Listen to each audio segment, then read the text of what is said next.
El hecho de que se haya demorado un poco más el anuncio que el gobierno, que el gabinete del gobierno provincial, cuando a priori parecía que iba a ser a la inversa, ¿obedece a esta negociación con los radicales en el Consejo? ¿A qué obedeció?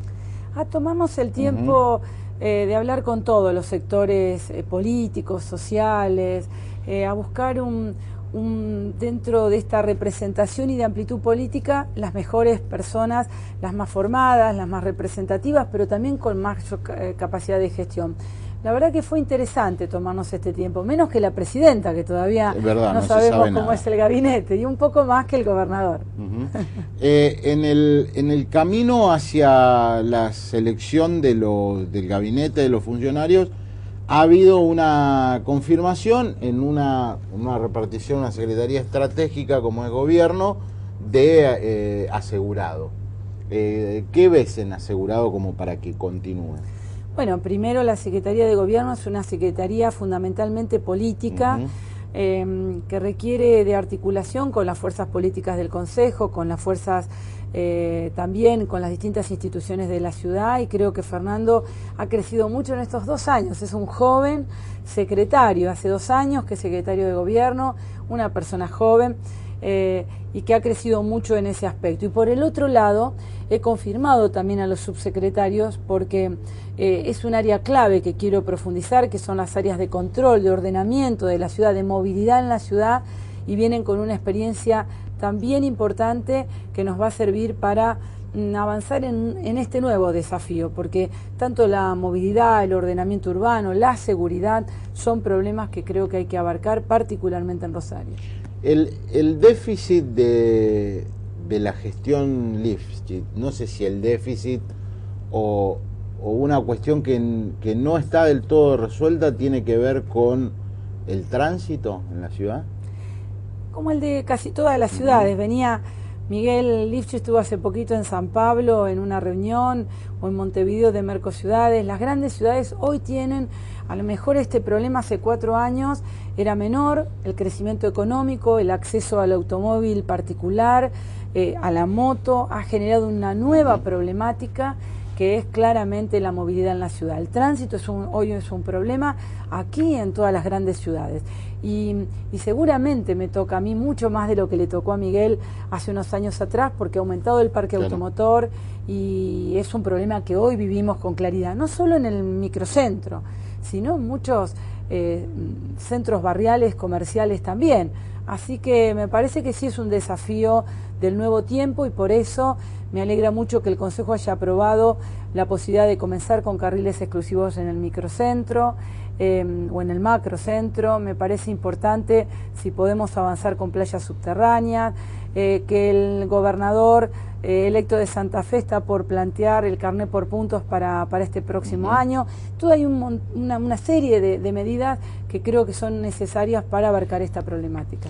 Fue un tema muy recurrente de la campaña, la cuestión de la inseguridad. Y a veces hablábamos con Lifchit de que por más que el intendente no tenga responsabilidad directa en esas cuestiones, cuando alguien es víctima de un robo, de un escruche, de lo que fuese, lo primero que se le aparece es la imagen del intendente o de la municipalidad. Está bien, no hay responsabilidad directa constitucional, pero ¿se podrá trabajar de manera distinta o profundizar algunas cuestiones en tu gestión? Bueno, como identifico yo también este problema con uno de los ministros electos que también va a asumir el 10 de diciembre, que ya me reuní, es con Leandro Corti, el nuevo ministro de Seguridad. Creo claramente que podemos hacer cosas desde la ciudad, debemos hacer cosas desde la ciudad. Quizás no la que no tenemos atribuciones, por supuesto, no tenemos policía propia, pero sí debemos trabajar muy coordinadamente con la policía provincial y generar algunas acciones concretas, tanto en el tema social como en el tema urbanístico, en el tema de mejoramiento del hábitat. Hay muchas cuestiones que podemos hacer juntos con una articulación fuerte con la provincia en el tema seguridad. En este marco, hablando de cuestiones puntuales, como una es la seguridad, se habla de la autonomía para Rosario desde épocas inmemoriales. ¿Por qué no se da esto? ¿Cuál es la traba que hace que en la legislatura, que es la encargada de debatir la cuestión, no salga el tema? Estuve viendo que el intendente Lifchi, no vi discursos anteriores, pero seguramente Wiener, cada vez que asumieron, plantearon la autonomía, claro, y yo lo voy a plantear el 10 de diciembre. Seguramente. La verdad que creo que es la gran deuda pendiente. Podemos hacer varias interpretaciones. Creo que hay un debate de la reforma constitucional que siempre ha trabado la discusión de la autonomía, porque creo que a esta altura no he escuchado ninguna posición en desacuerdo de los diferentes dirigentes políticos. El tema que deba hacerse desde mi punto de vista por reforma constitucional y que no haya habido acuerdo de una reforma constitucional amplia ha sido uno de los elementos que nos ha jugado en contra. Yo espero, Mauricio, lo voy a volver a decir, como lo ha dicho Wiener y Lifchi, y antes seguro Caballero, que podamos el año próximo acordar una reforma constitucional y la autonomía de Rosario, porque la verdad una ciudad como esta que hoy nos miran no solo en el país como ejemplo de políticas públicas, de planeamiento urbano, de servicios públicos, que hoy no tenga autonomía es un tema que traba el desarrollo de la ciudad. Así que espero, digo yo, ser la intendenta de la autonomía, que podamos lograrlo y podamos dar ese salto cualitativo y cuantitativo para la ciudad en los próximos 4 años. Usted fue, lo dice bien, estuvo con los Kirchner cuando los periodistas no sabíamos ni cómo se escribía el apellido. Veo, ¿no?, que leyó bien la parte de Tiefenberg, página 12. Cuando Tiefenberg me parecía, sí, pues es amigo tuyo, de apellido raro, de Santa Cruz, ¿quién es? ¿Por qué le vamos a dar tanto espacio? Tiefenberg es el director de página 12. Sí, y yo le decía, va a ser presidente de la República. Claro. Pero no porque fuera Nostradamus, sino porque entendía que él era una de las figuras, y él más que ella probablemente, era una de las figuras de la política argentina que había entendido mejor el tipo de reclamos que se habían hecho en la crisis terminal del 2001. Claro, yo lo que pensé que era un buen mandatario de transición, lo mismo que Cristina. Nunca pensé que era la realización de un modelo alternativo, pero cuando pasé a presidir en el Congreso la Comisión de Recursos Naturales, yo tuve algunas diferencias con ellos antes, que se cuentan en el libro. El libro se cuenta, pues los divorcios un día explotan, ¿no es cierto? Alguien concurre, los cónyuges ante un abogado, y ahí explotó la cosa, pero a veces se van gestando subterráneamente, ¿no es cierto?, con el tiempo. Así pasó. Yo tuve muchas diferencias con ellos con el tema de la reelección indefinida, por ejemplo, con el tema de emisiones, varias diferencias de este tipo. Pero es cuando yo voy a la Comisión de Recursos Naturales y me tengo que hacer cargo en serio de la Comisión de Recursos Naturales como debe ser, en la que primero choco por la ley de bosques, estoy muy solo en la ley de bosques, y además Cristina se toma 1 año y medio para reglamentarla. Claro. Incluso usted cuenta que el propio Kirchner le daba información para investigar periodísticamente a los Gioja. Kirchner me decía que José Luis Gioja, en ese momento el senador, después gobernador, es un ladri, me decía. Pero después lo quiso llevar de vicepresidente. Esto que el poder los cambió, que la necesidad los cambia. Mire, yo creo que si uno no puede tener un aumento patrimonial tan monstruoso, ¿no es cierto?, en 8 años del 900% y ser inocente. Yo no sé si la Barry le pagó a Cristina, cuánto le pagó, dónde le pagó, cómo le pagó, más que cosas menores, que son por supuesto la punta del iceberg.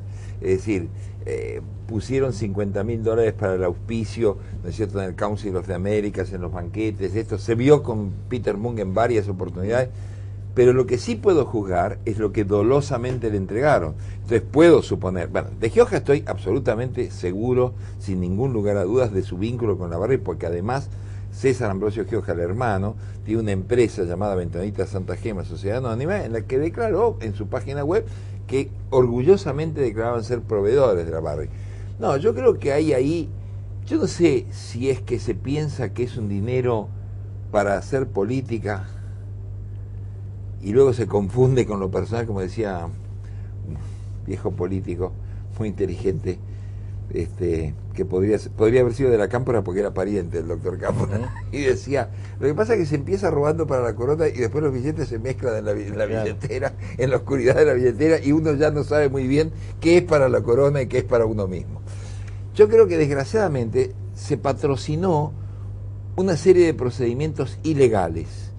Si esos procedimientos fueron hechos con dolo directo, o sea, por percibir una coima, para decirlo brutalmente o no, casi le diré secundario. Es decir, si se viola la ley y violó la ley gratis, bueno, gratis no ha sido de todas maneras, sí. Creo que gratis no fue, pero incluso sería criminal hacerlo gratis. Claro. Usted además de escribir, o como consecuencia de haber estado muy cerca de Cámpora, escribió el libro El presidente que no fue. Así es, gran sí. libro. ¿Cómo se siente o cómo lo entiende esta, si se quiere, esta nueva moda del apellido Cámpora, al punto de que está la Cámpora como grupo de pertenencia e influencia del gobierno? Mire, yo me debo una nota que tengo que escribir, para le doy una primicia, que se va a llamar De Cámpora a la Cámpora. Claro, buenísima. Porque hay una cosa que clara. Si hay algo que detestaba Héctor Cámpora, era el vínculo perverso entre negocios y política. Cámpora, me consta personalmente, que en sus brevísimos 49 días rechazó llevar a Madrid fondos reservados. Le hizo a los obsecuentes que nunca falta, uno le trajo un maletín con $100.000 y dijo, ¿dónde sacó esto? Te vuelvo al Banco Central ya con el recibo correspondiente. Nos invitó Francisco Franco va a pagar hasta el último café, cuando lo fue a buscar a Perón en junio de 1973. El doctor Arturo Illas no tocó los fondos reservados. Estoy citando a dos hombres de dos partidos bien distintos que tuvieron, digamos, y con los dos tuve trato. Por cierto, una persona con la cual tiene muy buena relación el presidente, y lo cito acá en el mal, Arturo Illia, tuvo un enfrentamiento con David Rockefeller previo al golpe, que el propio Arturo Illia me dijo tuvo mucho que ver con el golpe. O sea, la erradicación del Chase Manhattan, la reforma de la ley de bancos, etcétera, etcétera, tuvieron mucho que ver con el golpe contra Arturo Illia, y por supuesto Rockefeller tuvo mucho que ver con el golpe de 1976 con Videla y su socio Martínez Dios. Sí, entonces, esto es, digamos, lo que yo veo como muy negativo. Cámpora se hubiera horrorizado de pensar que se utilizaba su nombre para que hubiera funcionarios rentados promoviendo esto desde arriba. O sea, lo hubiera considerado inconcebible, porque era una rara avis dentro del peronismo. Es decir, dentro de un movimiento muy vertical y muy autoritario, le diría yo que era un republicano. Que era un republicano en serio. Cámpora era un hombre hasta formal, hasta en lo formal. Era un hombre, y la Cámpora, ojo, no quiero decir, no critico a los chicos que gratuitamente, inocentemente, forzadamente militan, van. Esos pibes están naciendo a la militancia, y me parece muy bien que lo hagan finalmente en una cosa que se llama la Cámpora y no la Videla o la Macera. Es decir, me parece bárbaro. O la Menem, exacto. Me parece muy bien que sea así con la Cámpora. Lo que sí critico es al funcionariado que lo hace desde arriba, ¿no es cierto? Y estableciendo algo muy parecido a lo que fue en su momento la coordinadora, ¿se acuerda? Es decir, una especie de estructura de poder donde se mezcla también, o el grupo Sushi con De la Rúa, exactamente, o el grupo Sushi, efectivamente. Esos grupos, yo diría, de logias, ¿no? Verdaderas logias de poder, que utilizan un montón de militantes de buena fe por fuera, que trabajan en frentes de masas, pero que están indissolublemente vinculados incluso a los negocios del poder. Hacen plata para tener poder y hacen poder para tener plata.